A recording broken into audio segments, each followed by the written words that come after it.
الحمد لله رب العالمين الرحمن الرحيم مالك يوم الدين إياك نعبد وإياك نستعين اهدنا الصراط المستقيم صراط الذين أنعمت عليهم غير المغضوب عليهم ولا الضالين. الحمد لله الذي أرسل رسوله بالهدى ودين الحق يظهره على الدين كله وكفى بالله شهيدا.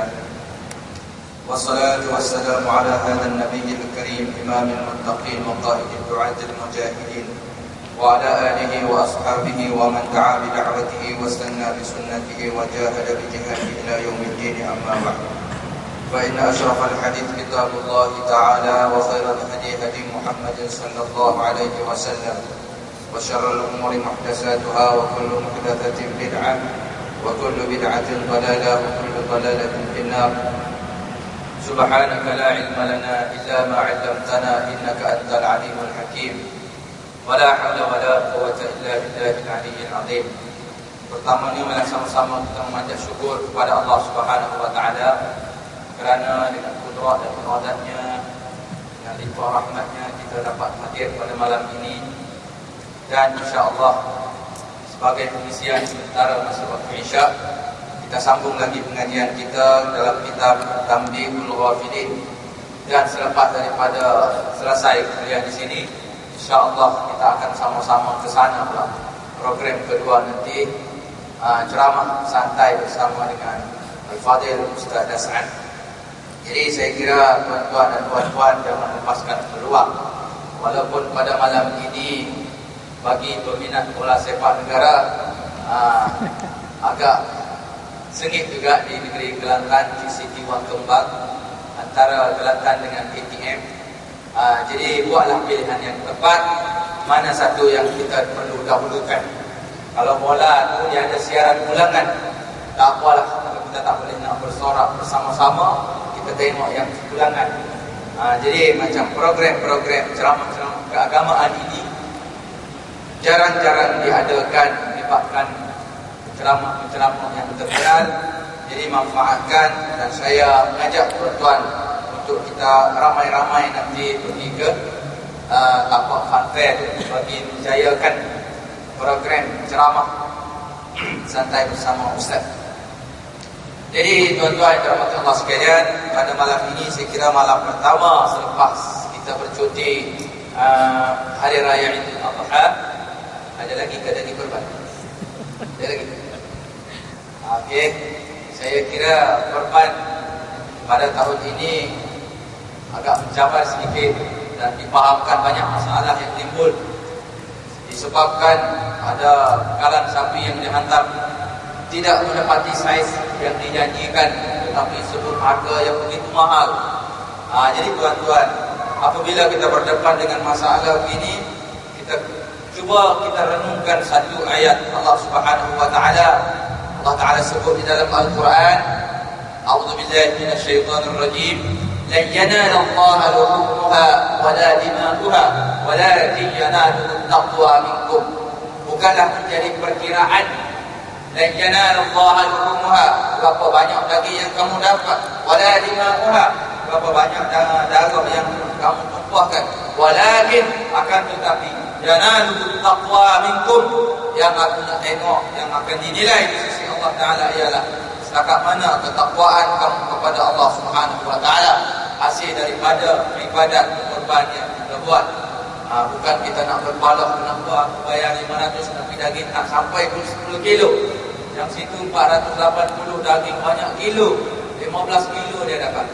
Jadi kita tak perlu bising-bising. Ini soal ibadat kepada Allah Subhanahu wa Ta'ala. Cuma tinggal lagi masalah dengan usaha sapi lah. Sebab janji awal harga lain, bila sampai waktu hantar lain lagi.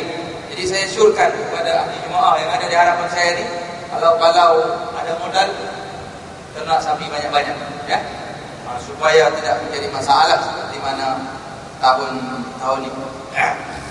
Banyak tuan-tuan, ada yang dikasih tahu, okey, tunggu sapi yang tak ada bunting, tapi bila dipotong ada sudah besar sudah di dalam tu. Itulah kadang-kadang ada juga yang menyindir. Kenapa juga minta 4 dihantar 8? Sebab semua ada anak di dalam. Jadi tuan-tuan yang dirahmati Allah sekalian, perlu kita faham itu. Kalau kita tahu, elakkan. Kalau memang betul kita tak tahu, insya-Allah mudah-mudahan kita mengharapkan Allah Ta'ala menerima ibadat korban yang kita lakukan. Dan kita sambung pengajian malam ini. Kita tengok bab yang seterusnya, bab silaturahim, menghubungkan silaturahim di antara kaum kerabat ataupun jiran, tetangga dan sebagainya. Kita langkau satu bab, sebab bab ini terlalu pendek, tuan-tuan pun boleh baca. Sebab saya kira hampir sama dengan bab yang kita bincang pada 2 minggu yang lepas, bab hak kedua ibu bapa, dan pada bab seterusnya bab anak terhadap orang tua. Saya kira itu tuan-tuan boleh baca lah. Jadi pada malam ini kita bincang berkaitan dengan bab silaturahim. Apa maksud silaturahim? Silah itu sambung, ar-rahim itu kasih sayang, hubungan, seraan ataupun hak-hak kejiranan dan sebagainya. Abu Al-Lais meriwayatkan dengan sanadnya daripada Abu Ayyub radhiyallahu anhu telah berkata, seorang badui menghadang ataupun menahan Nabi sallallahu alaihi wasallam dan memegang untanya, lalu berkata, "Ya Rasulullah, beritahu kepadaku apakah yang dapat mendekatkan aku kepada surga dan menjauhkan aku daripada api neraka." Jadi seorang badui telah bertemu dengan Rasulullah, menanyakan, "Wahai Rasulullah, tunjukkan aku kerja ataupun amalan apakah yang boleh mendekatkan aku kepada surga Allah dan menjauhkan daripada api neraka." Maka Nabi menjawab, jumpa silakan, "An-ta'budallah wa la tusyrika bihi syai'an." Hendaklah kamu menyembah Allah dan tidak sesekali mempersekutukan Allah dengan benda-benda lain. Yang kedua, wa tuqimas salat. Hendaklah kamu mendirikan salat. Jadi salat ini tuan-tuan sudah banyak kali kita bincang. Salat ini perkara yang mula-mula sekali yang akan dihisab di hadapan Allah Subhanahu wa taala. Dan kepada sesiapa yang tinggal solat, seolah-olah dia telah menempah satu bilik VIP untuk dia di neraka, wal'iyazubillah. Sebagaimana hadis Nabi menyebut, "Man taraka salat muta'ammidan."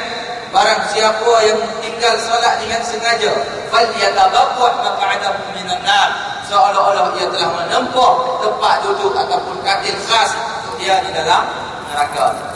Jadi tolonglah ya, kita tolong sampaikan, kerana terlalu ramai di luar sana yang mengabaikan solat dengan alasan yang tidak boleh diterima, alasan yang remeh-remeh. Belum juga lagi yang apa? Yang sesat tu, yang langsung tak buat. Sesat punya pakai ilmu sendiri, ilmu langsung tak buat. Wa tu'tiyaz zakat, dan hendaklah kamu mengeluarkan zakat. Wa tasilur rahim, dan hendaklah menghubungi kaum kerabat, silaturahim, menghubungi kaum kerabat, jiran tetangga dan sebagainya. Dan di dalam hadis lain juga Nabi SAW ada menyebut, "Afshus salam." Hendaklah kamu sebarkan salam. Kalau bertemu dengan orang, kita jangan kedekut, kita jangan berat mulut untuk kita mengucapkan Assalamualaikum. Seagamalah. Kalau yang non-muslim itu kita guna benda lain. Akan pula kita nak mendoakan selamat, sedangkan dia tidak memilih Islam sebagai way of life. Jadi kita ucap juga benda lain. Ada selamat pagi ataupun good morning dan sebagainya. Macam-macam lah. Tapi kita ringankan mulut kita. Yang Nabi pesan ini khas untuk saudara seagama dengan kita. Afshus salam, sebarkanlah salam. Wa at'imut ta'am, hendaklah kamu memberi makan kepada fakir miskin dan sebagainya. Dan seterusnya, wasilul arham, hubungi silaturahim sesama kamu, saudara seagama dengan kamu. Wasallu bil laili, dan hendaklah kamu bersalat pada waktu malam. Ketika mana wan nasu niyam, ketika mana orang lain sedang tidur. Tadkhulul jannata bisalam. Mudah-mudahan kamu akan masuk surga dengan selamat. Jadi kita gandingkan dengan hadis di atas itu untuk mendekatkan diri kamu kepada surga dan menjauhkan kepada neraka. 4 perkara, yaitu sembah Allah dan tidak mensyirikkan dengan benda lain, mendirikan salat, mengeluarkan zakat dan menghubungi silaturahim. Dia di sini tak perlu ditulis secara detail. Memang kalau kita nak sebut rukun Islam memang belum lengkap lagi. Waktu wa tasum Ramadan tak disebut. Tetapi apabila kita sebut an-ta'budallah, mesti beribadat kepada Allah, telah terangkum semuanya di situ. Abu Al-Lais meriwayatkan lagi dengan sanadnya daripada Abdullah bin Abi Aufa. Kunna julusan ashiyatan Arafah 'inda Rasulillah sallallahu alaihi wasallam فقال النبي صلى الله عليه وسلم لا يجالسني من أمس قاطع الرحم ليقم عنا فلم يقم أحد إلا رجل كان من أقصى الحلقة ومكث غير بعيد ثم جاء فقال له رسول الله ما لك لم يقم أحد من الحلقة غيرك قال يا نبي الله سمعت الذي قلت فأتيت خالة لي كانت تقاطعني فقال ما جاء بك ما هذا أدعتك فأخبرتها بالذي قلت فاستغفرت لي واستغفرت لها فقال النبي صلى الله عليه وسلم أحسنت اجلس إلا أن الرحمة لا تنزل على قوم فيهم قاطع الرحم. Panjang hadis ini. Pada waktu petang di hari Arafah, kami sedang duduk bersama Nabi. Tiba-tiba Nabi sallallahu alaihi wasallam bersabda, jangan duduk bersama kami barang siapa yang memutuskan silaturahim. Supaya bangun dari tengah-tengah kami, maka tidak ada seorang pun yang bangun kecuali seorang sahaja di bahagian belakang. Tetapi tidak lama ia kembali, maka ditanya oleh Nabi, mengapakah engkau? Sebab tidak ada orang yang bangun kecuali engkau. Maka jawabnya, wahai Rasulullah, ketika saya mendengar sabdamu, segera saya pergi ke rumah bibiku yang memutuskan hubungannya dengan aku. Lalu dia tanya, mengapa kau datang? Ganjil sekali kedatanganmu ini. Maka saya beritahukan apa yang saya dengar daripadamu. Maka ia membacakan istighfar untukku dan aku juga membaca istighfar untuknya. Rasulullah sallallahu alaihi wasallam bersabda, bagus engkau, duduklah sekarang, sebab rahmat tidak akan turun pada suatu kaum jika ada di antara mereka orang-orang yang memutuskan hubungan silaturahim. Jadi tuan-tuan yang dirahmati Allah sekalian, pada malam ini kita bincang bab silaturahim. Silaturahim ini menghubungkan silaturahim, itu hubungan baik antara keluarga, jiran tetangga dan sebagainya. Coba kita tengok di luar sana, apakah yang berlaku? Apakah yang realiti yang berlaku? Orang sibuk dengan urusan mengejar duit, mengejar kerja, sampai jiran sebelah pun kita tak kenal. Jiran sebelah pun kita tak ambil peduli. Kalau dia kenduri, kendurilah dia. Kalau kita kenduri, kita sendiri kenduri. Kita tak peduli. Jadi kesalahan ataupun tidak bertepatan dengan apa yang diajar oleh Nabi sallallahu alaihi wasallam. Jadi tuan-tuan, untuk lebih detailnya insya-Allah pada tahun depan insya-Allah satu rombakan mengikut Haji Amur, satu rombakan insya-Allah saya akan mengajar sirah nabawiyah, sirah Nabi. Pada tahun depan insya-Allah kita akan bacakan kitab Fiqhus Sirah An-Nabawiyah karangan Al-Imam Sayyid Ramadan Al-Buti rahimahullah, yang telah dibunuh di Syria pada awal tahun 2013, ditembak oleh puak-puak Syiah laknatullah. Jadi insya-Allah kita akan lebih detail, kita akan boleh mendalami surah Nabawiyah. Kita akan baca kitab surah Nabawiyah karangan Imam Ramadan Al-Buti, insyaAllah. Jadi pada malam ini kita tengok-tengok apa yang Nabi sebut dalam hadis dia berkaitan dengan perlunya kita menghubungkan silaturahim. Kerana banyak sekali tuan-tuan contoh-contoh baik ditunjukkan oleh Nabi SAW. Lengkap apa yang Nabi tunjuk itu lengkap. Apabila Sayyidatina Aisyah ditanya bagaimanakah akhlak Nabi, Sayyidatina Aisyah jawab dengan pendek saja, "Kana khuluquhu al-Quran." Kamu nak tengok perangai Nabi, kamu tengok sebagaimana yang disebut di dalam Al-Quran.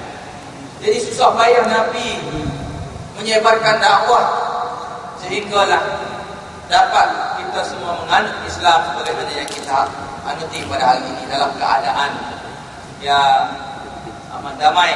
Kita nak bandingkan dengan tekanan-tekanan yang diterima oleh saudara seagama dengan kita di negara-negara Arab dan sebagainya. Jadi alhamdulillah kita dapat mengikuti ajaran Islam yang baik. Dan tuan-tuan, Nabi ni sewaktu peringkat awal dakwah dia, peringkat awal dia nak menyebarkan Islam macam-macam, tuan-tuan. Paling besar, Nabi telah disokong ataupun ditawarkan dengan rasuah yang bukan kecil. Nabi ditawarkan dengan kedudukan, dengan pangkat yang tinggi, dengan harta benda, dengan perempuan yang cantik. Dan puak-puak kafir bertanya lagi, "Ya Rasulullah, wahai Muhammad, apa lagi yang kau mahu? Kami akan penuhi semua yang kau mahu, tetapi dengan syarat kamu tinggallah untuk dakwah